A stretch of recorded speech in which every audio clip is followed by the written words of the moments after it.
மனித உடல்ல மனிதன் உயிரோடு இருக்கிற காலம் முழுவதும் நம்மட மூக்கும் காதும் வளர்ந்து கொண்டுதான் போய்கொண்டிருக்குமா. ஒருவர் இறந்த பிறகும் அவருடைய நிகம் மட்டும் தொடர்ந்து வளர்ந்து கொண்டே போகுமா. இதெல்லாம் உண்மையா அல்லது விஞ்ஞானத்தோடு உடல் பற்றி சொல்லப்படுற ஒரு மித்ஸா? இது மட்டும் இல்லாம இன்னும் பல சுவாரஸ்யமான மனித உடல் பற்றிய தகவல்களை தான் இந்த வீடியோல பார்க்க போறோம். இது தவிர சேனல்ல நிறைய வீடியோஸ் போட்டிருக்கேன், செக் அவுட் பண்ணி பாருங்க. பிடிச்சிருந்தா சப்ஸ்கிரைப் பண்ணிட்டு பக்கத்துல இருக்கிற பெல் பட்டனை கிளிக் பண்ணிட்டீங்கன்னா தான் வீடியோ போட்டோனே உடனே உங்களுக்கு நோட்டிஃபை ஆகும், வீடியோ மிஸ் பண்ணாம பார்ப்பீங்க. சோ மனித உடல் கொண்டிருக்கும் இன்னும் பல சுவாரஸ்யமான விஷயங்கள் என்ன தொடர்ந்து பேசுவோம்.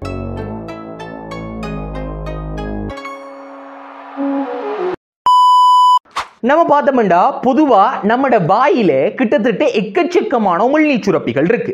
இந்த உமிழ்நீர் சுரப்பிகள் எல்லாம் சேர்ந்து ஒரு நாள்ல மட்டும் நம்மட வாய்க்குள்ள 1 லிட்டர் உமிழ்நீரை சுரக்குமா. சோ ஒரு சாதாரண மனிதன் 80 வயது வரைக்கும் வாழ்றானண்டா அவனால அவன் வாய்க்குள்ள மொத்தமா 29,200 லிட்டர் உமிழ்நீர் சுரப்பிகளால சுரக்கப்பட்டிருக்கும் என்று சொல்றாங்க. நம்ம விழிச்சிட்டு இருக்கக்குள்ள நம்மட எல்லா செயற்பாடுகளையும் கட்டுப்படுத்துற உடல் அங்கம் தான் நம்மட மூளை. ஆனா நம்ம முழிப்புல இருக்கிறத தாண்டி நம்ம உறங்கிட்டு இருக்கக்குள்ள தான் மூளை அதிகளவு வினைத்திறன் உள்ளதா செயற்படுதாம். இதை நிறைய விஞ்ஞானிகளும் ஆராய்ச்சிகள் மூலம் விவரிச்சிருக்காங்க. இதுக்கு உதாரணமா என்ன சொல்லலாம்டா, இந்த நீல்போர் என்றவர் தூக்கத்தில் இருக்கக்குள்ளதான் இந்த அணுட கரு மாதிரி கண்டுபிடிச்சு அதுக்குரிய முழு விளக்கத்தை கண்டுபிடிச்சது அவர் தூக்கத்தில் இருக்கக்குள்ளதான். அது கண்டுபிடிக்கிறதுக்கு உந்துதலா இருந்ததுன்னு சொல்றாங்க.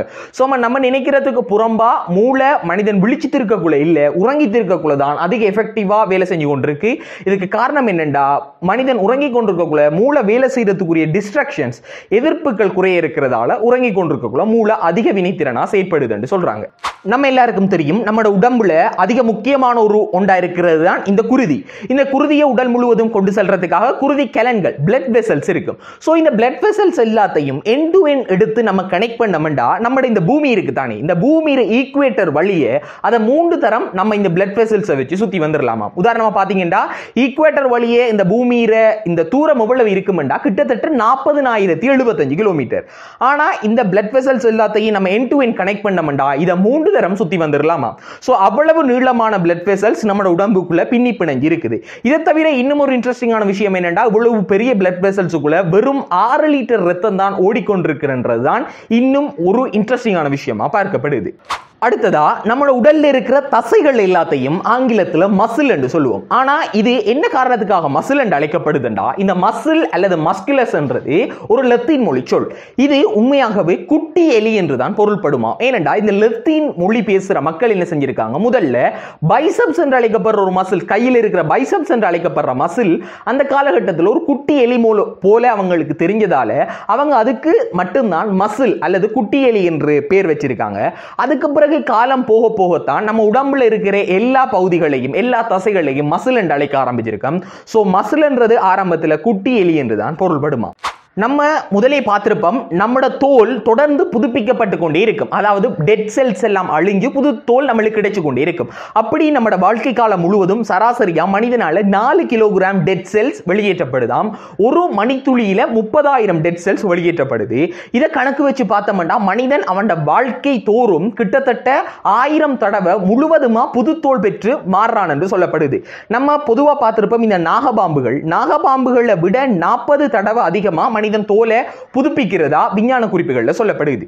நம்மட உடல் அங்கங்கள் எல்லாத்துக்கும் குருதி அத்தியாவசியமான உண்டு. ஏனென்றா குருதியை வச்சு தான் ஆக்சிஜன் அங்கங்களுக்கு கிடைக்கப்படுறதால தான் அங்கங்கள் உயிர்ப்பாக அது தொழிலை மேற்கொள்ளும். ஆனா உடல்ல உயிர்க்கலங்களால செயற்படுத்தப்பட்டு ஆனா குருதியில விநியோகம் இல்லாம செயற்படுற ஒரு உடல் அங்கம் இருக்குது. என்னன்னு பாத்தீங்கன்னா நம்மட கண்ட கருவெளி இருக்கு, கருவெளியை சுத்தி இருக்கிற படலம், உதாரணமாக விழிவன் படலம் கார்னியான்னு சொல்லுவாங்க. இது ஏன் குருதி விநியோகம் இல்லாம இருக்குதுண்டா, ஒருவேளை இதுல தொழில் என்னண்டா உடல்ல இருந்து வெளியில இருந்து வர ஒளிக்கதிர்களை எடுத்து உடலுக்குள்ள அனுப்பும். சோ அது பார்வைக்கு உதவுறதால ஒருவேளை இதுல குருதி இருந்துச்சுண்டா அந்த ஒளிக்கதிர்கள் டிஸ்ட்ராக்ட் ஆகும்ன்றதுக்காகத்தான் அதுல குருதி விநியோகம் இல்லை. அப்படி குருதி விநியோகம் இல்லாம எப்படி ஒரு உயிரங்கம் செயற்படுதுன்னு கேட்டீங்கன்னா, அது அட்மாஸ்பியர்ல அதாவது நம்மளை சுத்தி இருக்கிற வளிமண்டலத்தில் இருக்கிற ஆக்சிஜன் எடுத்துக்கொண்டு அதில் செயற்பாடு செய்யும். நம்மளோட உடல் அங்கங்கள் எல்லாம் நுரையீரலில் இருந்து ஆக்சிஜனை பெற்றுக்கொள்ற அதே நேரம் இந்த விழிவன் படலம் மட்டும் அட்மாஸ்பியர்ல இருந்து ஆக்சிஜனை பெற்று ஒரு உயிருள்ள அங்கமா செயற்படுதுன்றது ஒரு புதுவிதமான தகவலா தான் இருக்குது.